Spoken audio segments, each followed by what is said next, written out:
Bien, entonces vamos a hablar de las medidas epidemiológicas.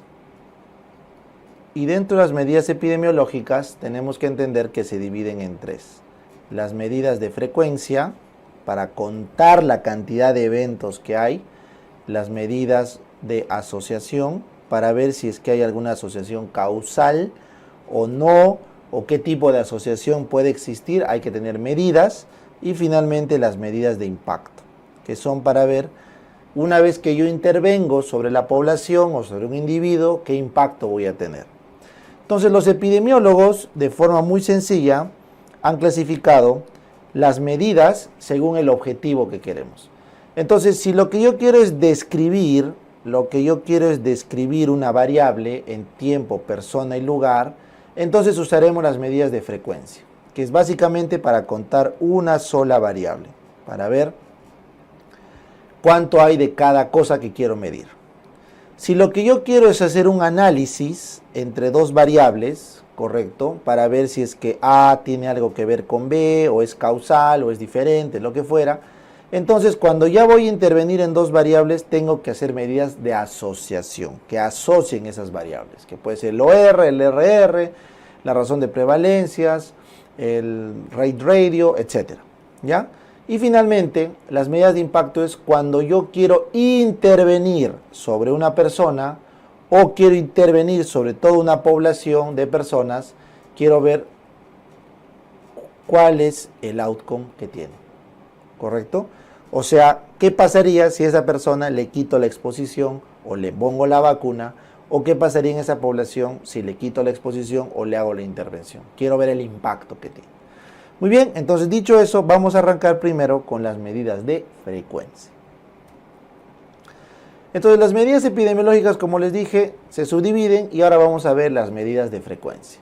Entonces las medidas de frecuencia, lo primero que debe quedar claro es que se utilizan para variables descriptivas, o sea, de una sola. Los estudios descriptivos, las variables que son netamente descriptivas, son de una sola un solo componente, de una sola variable. Entonces lo que yo hago es ver, identificar y contar una variable especificando en qué tiempo lo he hecho, qué personas y en qué lugar.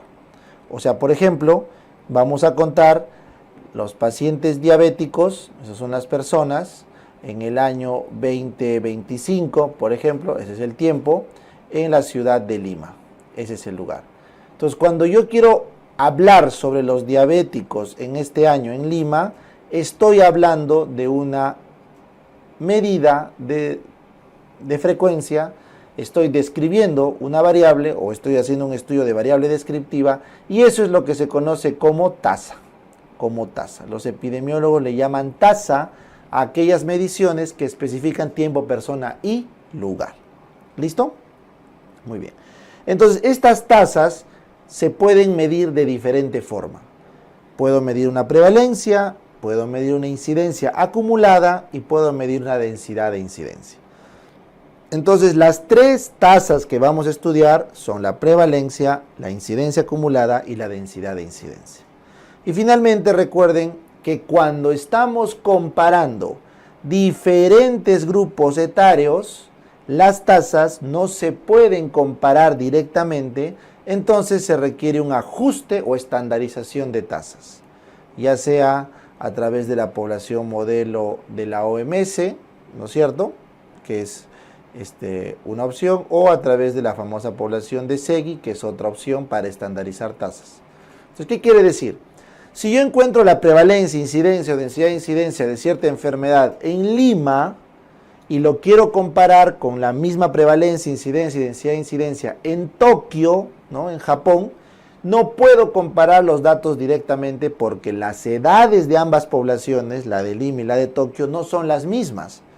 Es diferente los grupos etarios. Entonces tengo que estandarizar esas tasas.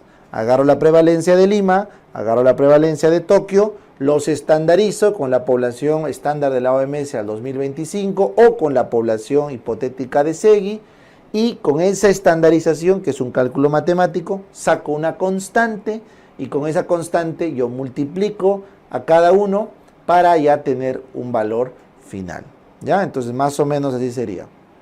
En Lima encuentro una prevalencia de A, en Tokio encuentro una prevalencia de B, entonces luego tengo que hacer un ajuste y lo multiplico por una constante a cada uno y luego me va a salir un valor X y un valor Y. Recién esos valores son comparables. Sin embargo, los valores iniciales, el A y el B, no son comparables porque no se ha ajustado ni estandarizado la tasa. ¿Listo? Ya. Muy bien. Entonces vamos a conversar ahora sobre cada una de las tasas. Entonces las tasas que estamos viendo acá, prevalencia, incidencia y densidad, no son más que medidas de frecuencia. O sea, lo que quieren es contar la frecuencia de ciertos eventos, ¿no? De las famosas variables descriptivas. Entonces, ¿en qué se diferencian? Se diferencian en la forma de medir ese evento. O sea, la prevalencia es una medida transversal. Es como que yo hiciera la medición una sola vez en el tiempo. Eso es lo que yo les llamo una foto. Es una foto. Porque yo veo a la población en un solo momento. ¡Clac! Tomo una foto. Medida transversal. ¿Correcto? Entonces su ecuación es, la prevalencia, son todos los casos que existan en ese momento, nuevos y antiguos, dividido entre toda la población que estoy estudiando en ese momento. Es una foto de ese momento. ¿Correcto? En cambio, la incidencia es una medida longitudinal. ¿Qué quiere decir, profe? Longitudinal significa que yo hago n mediciones a lo largo del tiempo. Transversal significa que hago una sola medición en el tiempo, una foto. Acá son n mediciones. Entonces, eso es lo que yo llamo, es un fotograma. Cada medición es un fotograma. Y como se ponen uno después del otro, ¿qué ocurre cuando juntábamos varios fotogramas? ¿Qué ocurre? Se forma un video, profesor. ¿Se acuerdan, no es cierto? Eso es cultura general. ¿Qué es un video? Son un montón de fotogramas puestos uno después del otro. Entonces, como la medición es longitudinal, de varias veces voy midiendo, como varias fotitos, varios fotogramas, al final se configura un video. Entonces me da una sensación de que tiende a algo. O sea, la incidencia tiene la capacidad de ver, entre comillas, el futuro. Porque es una tendencia que está yendo hacia algún lugar según el video. Entonces, si yo te pongo un video donde estás viendo que los buenos van ganando, lo más probable es que tú pienses que el video termina así y viceversa.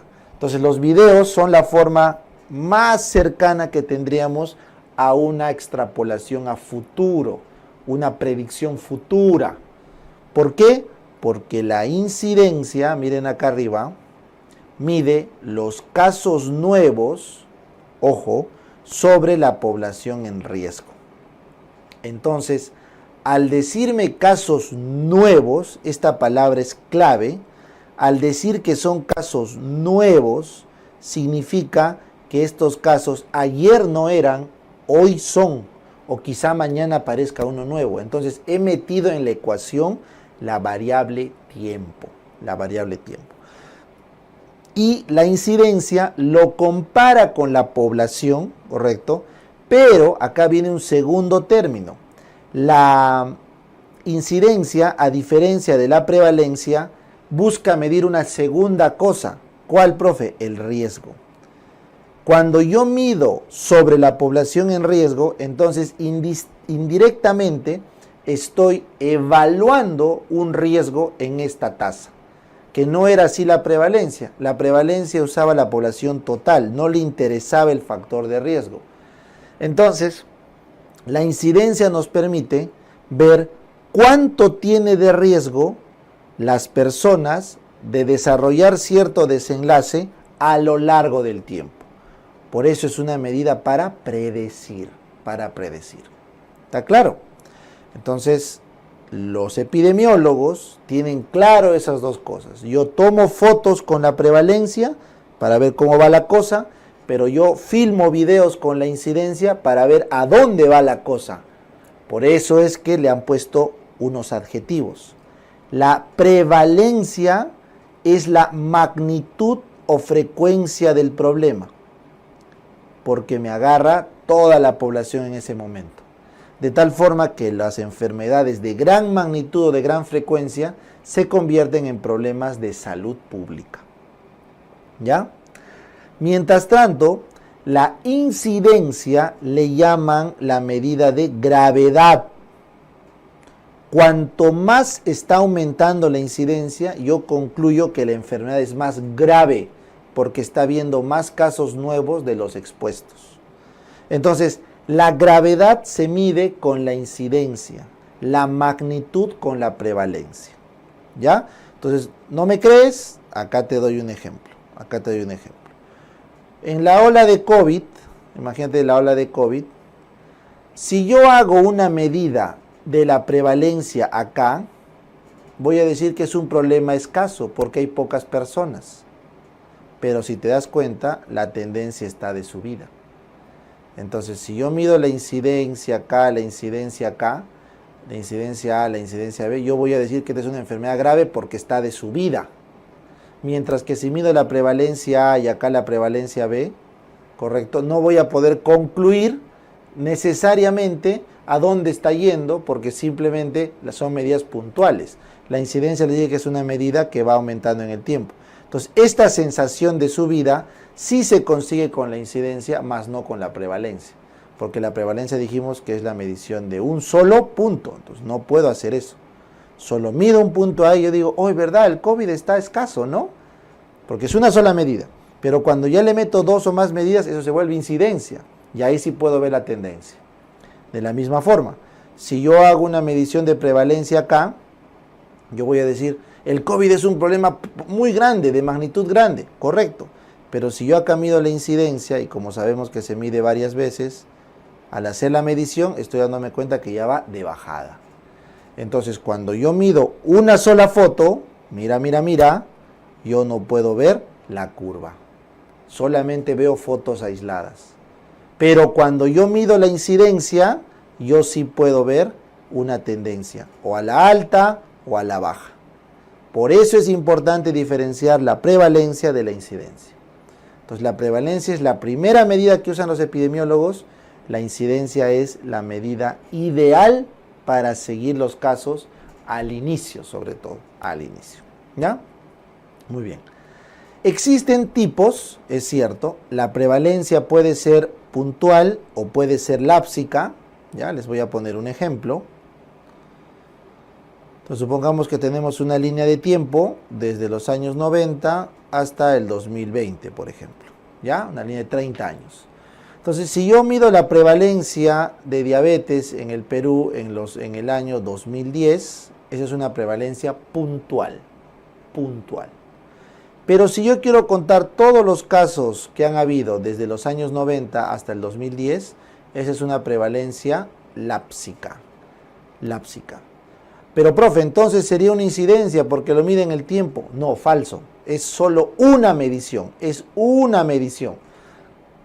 Solo que lo he hecho en mucho tiempo. O sea, he hecho la medición de todo un periodo. Eso es lápsica. No es una incidencia. Entonces, ¿cómo sería una incidencia, profe? La incidencia sería así. Para el mismo ejemplo, la incidencia sería desde el año 90 hasta el año 2000, voy midiendo todos los casos nuevos que van apareciendo de diabetes y los voy contando. Eso es una incidencia acumulada de diabetes. No confundir con una prevalencia lápsica, que son todos los casos sin considerar que sean casos nuevos. ¿Ya? Muy bien. Recuerden que hay factores que aumentan la prevalencia.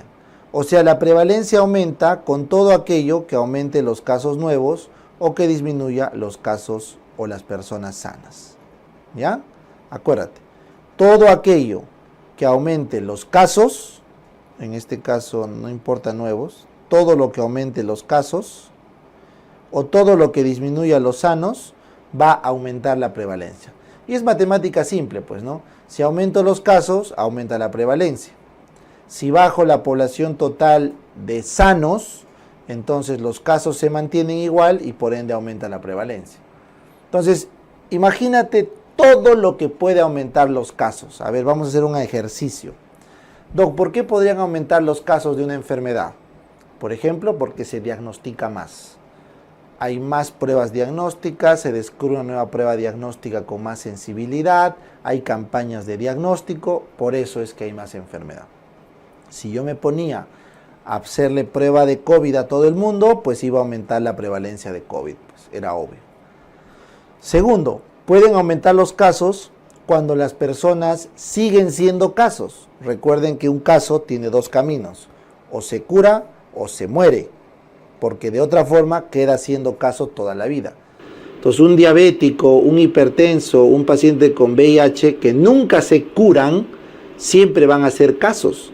Entonces los casos van aumentando a lo largo de la historia. Entonces la prevalencia aumenta cuando los casos cronifican. ¿Y por qué cronifican? Porque ya no matan, porque hay tratamientos que los mantienen con vida, porque hay un sistema diagnóstico que permite detectarlo durante mucho más tiempo, etcétera, etcétera, etcétera.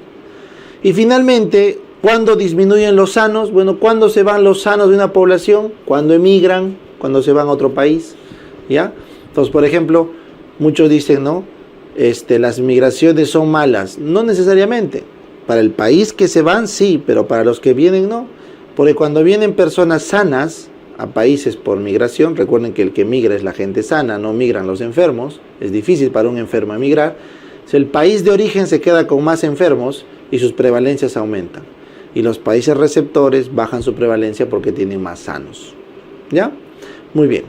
Y finalmente el último dato es que la prevalencia se puede calcular multiplicando la duración de la enfermedad por su incidencia, siempre y cuando la enfermedad sea de corta duración. ¿Ya? Entonces, por ejemplo, supongamos que tenemos una gripe, ¿no es cierto?, que dura 10 días y la incidencia acumulada de la gripe es de 5, entonces la prevalencia de la gripe será 5 por los 10 días de duración, 50. Cuando las enfermedades son cortas, se puede intuir la prevalencia a partir de la incidencia por la duración de la enfermedad. ¿Ya? Muy bien. Entonces recuerden, la prevalencia es una foto global de las personas que queremos estudiar, porque somos los casos totales, nuevos más casos antiguos, y lo dividimos entre la población. ¿Ya? Esa es la razón de ser de la prevalencia. En cambio, acá la incidencia, como les dije, lo que buscaba era encontrar los casos nuevos para ver cuán grave es una enfermedad a lo largo del tiempo y lo compara con la población en riesgo. Y este concepto sí es importante. El riesgo, que sea una población en riesgo, hace que la incidencia sea la medición del riesgo absoluto. ¿Correcto? El riesgo absoluto. Muy bien. Entonces, si te preguntan, ¿cuál es la medida epidemiológica que mide el riesgo absoluto? Es la incidencia. Es la incidencia. ¿Correcto? El riesgo absoluto lo mide la incidencia. ¿Por qué, profe? Porque el riesgo, acá está la ecuación, solo que se me ha movido, lo voy a hacer acá. El riesgo es igual a la vulnerabilidad de la persona por la exposición al peligro. Esa es la ecuación de riesgo. ¿Ya? Entonces, yo, si quiero medir el riesgo que tengo de hacer un infarto, tendría que ver cuán vulnerable soy yo al infarto. O sea, tengo las arterias, tengo, se me ocurre pues la condición anatómica para ser vulnerable. Sí, pues no, todos tenemos riesgo de hacer un infarto, todos tenemos corazones, arterias, ¿no? Ya. Pero una mujer no va a tener riesgo de cáncer de próstata, porque no es vulnerable, no tiene la próstata de donde hacer cáncer. Igual un hombre no tiene para hacer cáncer de ovario. O sea, la vulnerabilidad es la capacidad o la condición que tú tienes de sufrir eso, ¿correcto? Eres vulnerable porque tienes eso que puede fallar. Pero el hecho de que tengamos próstata los hombres u ovario las mujeres no significa que vamos a hacer cáncer. Tiene que haber un peligro al que nos exponemos. Entonces, el peligro es el segundo componente del riesgo. Para un cáncer de próstata tendrá que haber pues exceso de exposición a hormonas, toxinas, igual para el ovario. Entonces, no hay riesgo si no hay peligro. Entonces, yo puedo decir, todo este ambiente está lleno de cosas inflamables, es vulnerable. Pero no hay fuego, entonces no hay peligro. No hay fuentes de electricidad, ni de corriente, ni de calor, ni de nada. Entonces no hay peligro.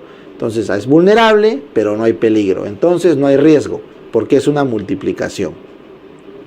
A la primera que la vulnerabilidad sea de 1 y el peligro de 1, ya hay un riesgo de 1. Si la vulnerabilidad es de 2, el peligro es de 3, esto es 6, y así sucesivamente. Es una multiplicación. Entonces, dicho eso, la incidencia es la medida del riesgo porque mide la vulnerabilidad. ¿Vulnerable quién es, profe? Vulnerable son las personas sanas. Las sanas. Y peligro es porque se han expuesto al riesgo. Entonces, cuando yo en la incidencia mido a las personas sanas, estas son personas que están sanas, y que después de medirlas en el tiempo, detecto a los casos nuevos o enfermos. Entonces, he medido el riesgo porque he partido de personas sanas, o sea, vulnerables. Y como son las personas expuestas al factor de riesgo, supongamos que aquel factor de riesgo era caminar, todas están caminando, entonces todas están expuestas al factor de riesgo, o sea, al peligro. Entonces yo voy a poder medir los casos nuevos y voy a concluir que de 8 personas que caminan, que son los que se expusieron al riesgo, 2 fueron asaltadas, que serían los casos nuevos después de ocurrido el evento. Entonces la incidencia de asalto es 2 en 8, porque iban a pie. ¿Entendieron la lógica, la importancia? Muy bien. Entonces acá viene la parte 2. Y profe, ¿por qué se llama acumulada? ¿Por qué se llama acumulada? Ah, y acá viene el rojito. Y acá quiero que me entiendas. Se llama acumulada porque la incidencia que no considera la exposición individual al tiempo, sino asume que todos se han expuesto por igual desde el inicio del estudio, entonces se conoce como incidencia acumulada. No entiendo eso. Entonces yo te pregunto, estas personas que sanas, ¿no? Vamos a ver que no las asaltaron, han caminado y después de cierto tiempo de medición 2 personas han sido asaltadas, son los casos nuevos, los incidentes. Muy bien, pero te hago una pregunta, ¿tú sabes cuánto tiempo ha caminado cada uno de ellos? ¿O simplemente has asumido que todos han caminado por igual desde el inicio del estudio? Sí, pues en ningún momento le he medido a cada sujeto el tiempo que caminaba. Entonces, como no has medido individualmente el tiempo, has acumulado el tiempo de todos, entonces eso se llama incidencia acumulada, porque asumes que la exposición es por igual en toda la población en riesgo desde el inicio del estudio. ¿Ya? En cambio, la densidad de incidencia es un tipo de incidencia donde cada individuo se le mide el tiempo que ha sido expuesto al factor de riesgo. En este caso, el tiempo que caminaban. Entonces, supongamos que este fulanito caminó 2 horas, esta chica 10 horas, él 7 horas, él solo 1 hora, ella media hora y él 10 horas. Y al final tuvimos 2 asaltados.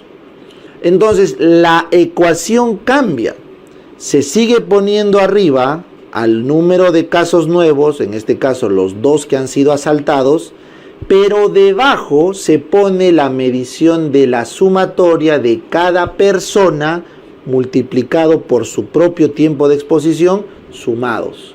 O sea, multiplicaría esta persona por 2 horas más esta persona por 10 horas, esta por 7 y así. Entonces sumaría acá 2, 19, 20, 30.5 horas hombre caminadas. Entonces la ecuación que tendría sería 2 asaltos por cada 30,5 horas hombre o personas tiempo caminadas. Esa es la densidad de incidencia. ¿Vieron la diferencia? Entonces, ¿cuál es la razón de ser de la densidad de incidencia? La densidad de incidencia, al medir tiempo, entonces está calculando la velocidad. Cuando yo mido tiempo, entonces ya estoy listo para hablar de la velocidad. la velocidad de conversión. Entonces, ¿cuántas horas tengo que caminar para que a alguien lo asalten? Ya pues va a salir de acá. Cada 30.5 horas, 2 han sido asaltados. O sea, más o menos ha caminado 15.25 horas cada uno para ser asaltado. Y este dato es lo que se conoce como la verdadera tasa. Porque la tasa es un término en la química que significa velocidad. La tasa de reacción de una fórmula o ecuación química es la velocidad en la que reaccionan los sustratos para formar producto.